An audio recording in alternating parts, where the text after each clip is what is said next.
하나님 말씀 예레미야 36장 1절에서 19절까지의 말씀입니다. 유다의 요시야 왕의 아들 요야김 제4년에 여호와께로부터 예레미야에게 말씀이 임하니라.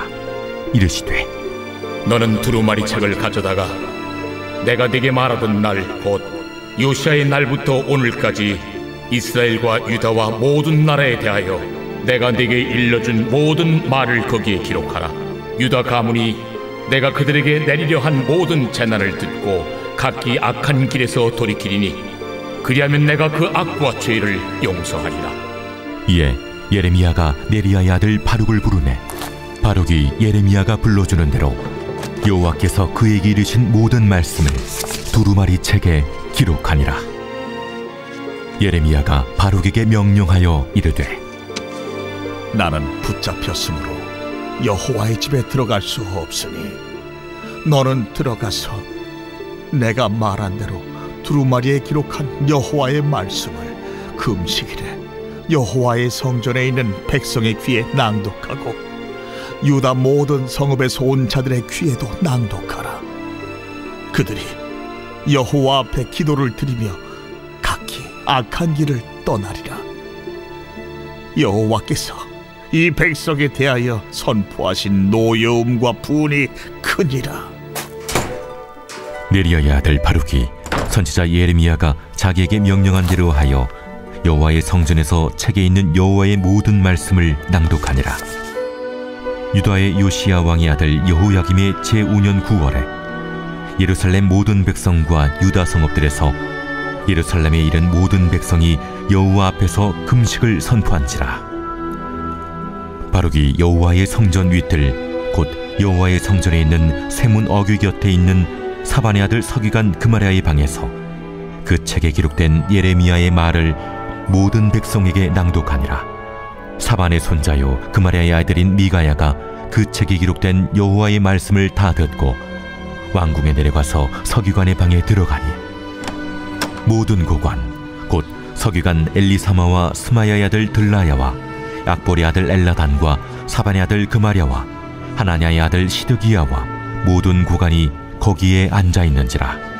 미가야가 바룩이 백성의 귀에 책을 낭독할 때에 들은 모든 말을 그들에게 전하매 이에 모든 고관이 구시의 증손 셀레미야의 손자 느다냐의 아들 여후디를 바룩에게 보내 이르되 너는 백성의 귀에 낭독한 두루마리를 손에 가지고 오라.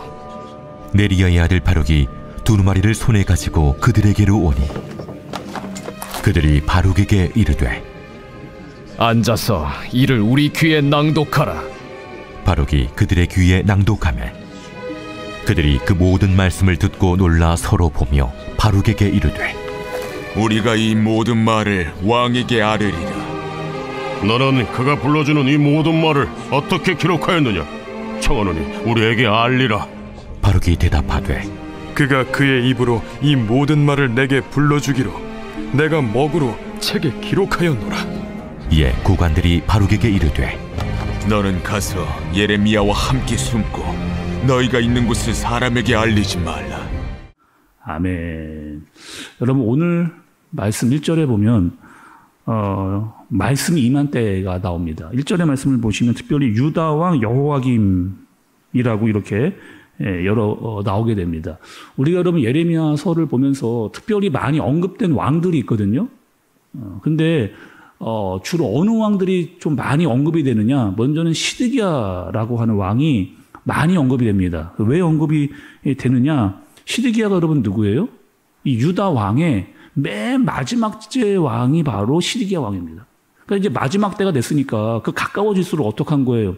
예레미야가 더 많은 말을 이야기해 주는 겁니다. 사람들에게 회개해라 회개해라 더 이상 너희들 그렇게 가면 안 된다. 망한다 망한다 빨리 돌이켜라. 이 이야기를 시드기야 때 굉장히 많은 이야기를 이렇게 해주는 경우가 있어요. 그런데 오늘 말씀은 누구 때냐? 아까 말씀드렸던 대로 1절에 여호야김의 왕 때 말씀이 임한 겁니다. 그리고 여호야김 때 제4년이라고까지 정확하게 그때를 기록을 이렇게 해놨던 것을 볼 수가 있어요. 자, 여러분 우리가 바벨론에 대한 이야기를 참 많이 들었는데 그 유다 백성을 공격했던 바벨론에 대한 이야기를 많이 들었잖아요. 근데 유다를 공격했던 바벨론이 한 번에 공격해가지고 유다가 망한 게 아닙니다. 총 3번에 걸쳐서 이렇게 공격을 해서 유다가 망하게 됩니다. 그런데 여호와김 제4년이라고 하는 이때는 언제 때냐? 바벨론 느부갓네살 왕이 첫 번째로 공격을 해 들어왔을 때예요. 여호와김 4년이라고 하는 이때는 1차 바벨론 느부갓네살 왕이 군사를 일으키고 유다에게 쳐들어왔던 그 첫 번째 그때가 여호와김 제4년이라고 하는 그때입니다. 근데 그때 어떤 일이 있었느냐? 말씀을 여러분 한번 보시면 2절의 말씀을 좀 보세요. 너는 두루마기 책을 가져다가 내가 내게 말했던 날 곧 요시야의 날로부터 오늘까지 이스라엘과 유다와 모든 나라에 대하여 내가 내게 알려준 모든 말을 거기에 기록하라. 이렇게 얘기합니다. 그러니까 하나님께서 예레미야에게 이야기를 해주시는데 어떤 이야기를 했느냐? 내가 너를 불렀다. 너 언제 불렀느냐? 요시 왕 때 불렀어요. 그러니까 요시 왕 때부터 지금까지 너에게 했던 모든 말들이 있지 않느냐?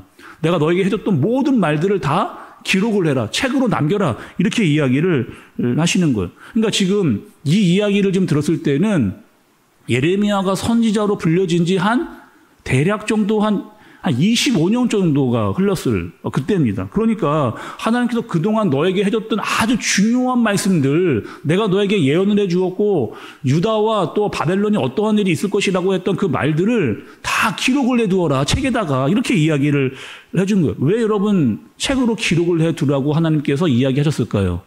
그냥 말로만 하잖아요, 예레미야가. 말로만 하면은 다 말로만 하고 다 그냥 사라져 버리기 때문에 정확한 하나님이 우리에게 뭐라고 말씀하셨는지 정확한 근거를 남겨둬라. 하나님이 말씀해 주신 대로 그대로 너는 기록을 해서 사람들이 그것을 나중에라도 듣고 읽고 알 수 있도록 그렇게 해라. 이렇게 이야기한 거죠. 나중에 후대가 돼서라도 하나님이 이렇게 진짜 이야기를 우리에게 해 주셨네. 그런데 우리가 그걸 제대로 알지를 못했네 라고 하는 사실을 분명히 너희가 깨달을 수 있도록 하나님께서 책에 기록을 해서 근거로 남겨두도록 이렇게 예레미야에게 하신 겁니다. 자, 여러분, 우리가 이때까지 예레미야가 했던 얘기가 있잖아요. 유다 사람들에게 어떻게 이야기를 했어요? 유다 사람들은 너희들 정신을 차려야 된다. 회개해야 된다. 너희들 계속 그렇게 가면 안 된다. 조금만 더 가면은 너희 망하게 돼 있어. 지금 바벨론이 쳐들어올 거야. 그러니 너희는 속히 너희의 잘못들을 회개하고 돌아와라. 수년 동안, 수십 년 동안 계속 예레미야가 그 이야기를 했습니다. 그런데 사람들의 반응이 어땠느냐? 듣기 싫었어요. 아니, 저 사람만 나타나면 정말 쓸데없는 얘기를 너무 많이 한다. 듣기 싫다라고 하는 말을 사람들이 너무 듣기를 싫어했습니다. 그래서 예레미야를 좋아하는 사람들이 별로 없었어요.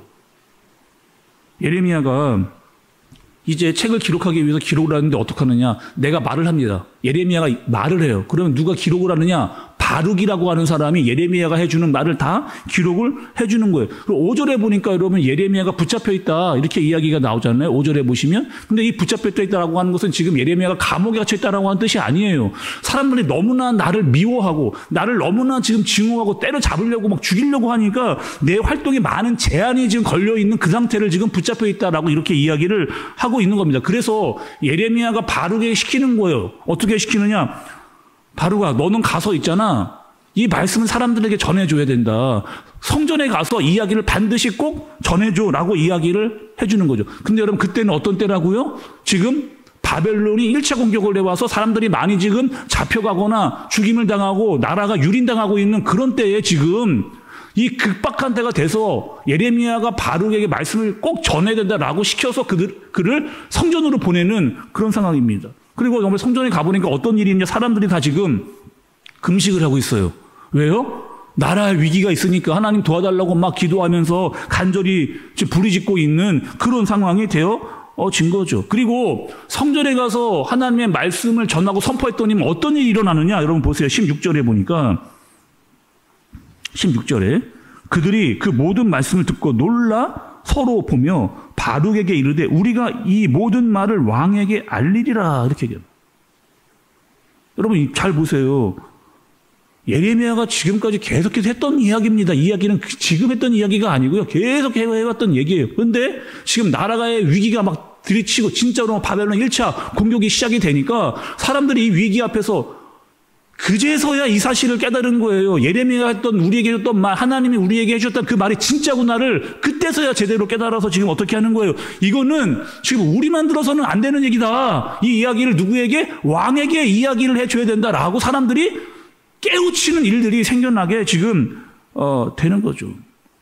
성전에 모여 있었던 소수의 사람들이 이제 하나님의 말씀을 듣기 시작하면서 하나님의 뜻이 이거였구나를 알게 되어지고 이 사실을 왕에게 알려야 된다라고 이야기를 하는 겁니다. 그럼 여러분 이 이야기를 왕이 듣게 될 거 아니에요. 왕의 반응과 태도는 어땠을까요? 그 말씀은 내일 말씀에 등장을 하게 됩니다. 그래도 여러분 다행인 건 뭐예요? 그리고 다행인 건 뭐예요? 이때까지는 회개하거나 돌이키는 일들이 없었어요. 그런데 지금 나라의 위기가 터지고 또 하나님의 말씀이 선포되어지고 듣는 그리고 깨닫는 야 우리가 이렇게 해서는 안 되는구나. 빨리 이 사실을 왕에게 알리고 우리 돌이키자라고 하는 사람들의 움직임이 등장하기를 지금 시작했다는 거예요. 깨닫고 돌이키고 회개해야 된다라고 하는 말씀의 동요가 일어나고 있는 사람들이 등장하기를 시작했다는 겁니다. 그게 아주 중요한 변화인 거죠. 자, 오늘 말씀을 여러분 보시면서 나 자신을 한번 돌아봐야 됩니다. 나는 하나님의 말씀을 들을 때 어떻게 듣고 있는가? 여러분 생각을 좀 해보세요. 우리가 계속해서 하나님의 말씀을 듣고 있잖아요. 근데 난 정말 이 말씀을 듣고 돌이키는 태도의 마음과 모습이 있는가? 여러분 우리가 한번 생각을 좀 해봐야 됩니다. 노아의 때를 생각해 볼까요? 노아의 때? 노아의 때 여러분 노아가 이야기를 했어요. 이 배를 짓는 이유에 대해서 하나님의 심판이 있을 것이니까 나는 그 말씀에 따라서 배를 짓는다. 너희들도 회개하고 돌아와서 하나님의 말씀을 믿어야 된다. 노아가 이야기했습니다. 그래서 사람들은 어떻게 했어요? 관심이 없었습니다. 듣지를 않았어요. 그 하는 이야기가 이상하다고만 사람들이 생각을 했던 거예요. 그래서 노아의 말을 무시해버렸습니다. 그때뿐만이 아니에요. 소돔과 고모라 때도 그랬잖아요. 소돔과 고모라 때도 말씀이 전해졌지만 말씀을 듣지 않고 회개하는 자가 없었습니다. 또 북이스라엘이 망했을 때도 남유다가요 북이스라엘이 망하는 거 보면서 우리도 망할 수 있겠구나라고 하는 생각을 가질 수 있잖아요. 그런데 회개하지 않았다는 거예요. 마지막 때가 가까우고 있습니다. 여러분. 이때뿐만이 아니고 지금도 마지막 때가 가까이 오고 있어요. 예수님께서 다시 오신다라고 분명히 말씀을 하셨습니다. 다시 오실 것이다. 근데 그때는 심판주로 오실 것이다 라고 예수님이 분명히 말씀을 하고 가셨습니다. 언제 오실지 몰라요. 그러니 우리는 어떻게 해야 된다는 거예요? 계속해서 우리에게 말씀이 지금 주어지고 있는데 어떻게 하라는 겁니까? 말씀은 우리에게 하나님의 말씀을 주신 이유는 뭐예요? 듣고 깨닫고 정신을 차리고 예수님이 언제 오실지를 모르니 우리가 믿음으로 말미암아 살아라. 이 이야기를 계속해서 우리에게 매일마다 말씀을 읽거나 듣는 것으로 알게 해주시는 거잖아요. 그럼 우리는 어떻게 해야 됩니까? 말씀과 기도로 깨어 있어야 돼요. 하나님이 나에게 뭐라고 말씀하시는가 들어야 됩니다. 그리고 그 말씀이 나에게 주셨을 때 듣는 것으로만 끝나지 말고 그 말씀에 대한 순종이 있어야 돼요. 왜? 예수님이 언제 오실지 모르기 때문에 이 마지막 때가 언제 될지 정확히 우리는 알지 못하기 때문에 그러나 반드시 하나님께서 다시 온다. 예수님이 다시 오신다. 심판주로 오신다라고 하시는 말씀을 하셨습니다. 그러니 우리는 어떻게 해야 된다? 영적으로 깨어 있어야 돼요. 나 자신을 돌아봐야 돼요. 그리고 그 말씀으로 내가 잘 살고 있는가를 매일매일 나는 재점검해야 됩니다. 그래서 말씀을 주신 거예요. 예레미야를 통해서 바룩을 통해서 성전으로 가서 이야기하라고 했던 이 일들이 지금도 여전히 이루어지고 있는 똑같은 말씀을 우리에게 주신 겁니다. 예배를 드리면서 말씀을 들으면서 이 말씀은 나에게 주시는 말씀이 맞구나. 우리 교회에 주시는 말씀이 맞구나. 듣고 깨닫고 민감하게 그렇게 대응하라. 대처하라. 그렇게 살아라. 오늘도 우리에게 말씀해 주시는 겁니다. 여러분 오늘 하루 어떻게 살아야 되느냐. 예배를 드려요. 말씀을 들어요. 이것으로만 끝나면 안 되고 나가서 그 말씀대로 하나님의 뜻대로 살아가는 저와 여러분들이 되어지시기를 예수님의 이름으로 축복합니다. 기도하겠습니다. 하나님 아버지, 예레미야는 하나님의 말씀을 들었습니다. 바룩은 그 말씀을 기록했습니다. 그리고 성전에서 그 말씀을 선포했습니다. 그래도 깨어있는 자들이 있었습니다. 하나님의 말씀과 기도에 민감하게 반응하려고 하는 사람들이 있었습니다. 하나님, 우리도 하나님의 말씀과 하나님의 뜻이라면 과감하게 순종할 수 있도록 인도해 주옵소서. 믿음으로 살게 하여 주옵소서. 예수님의 이름으로 기도드리옵나이다. 아멘.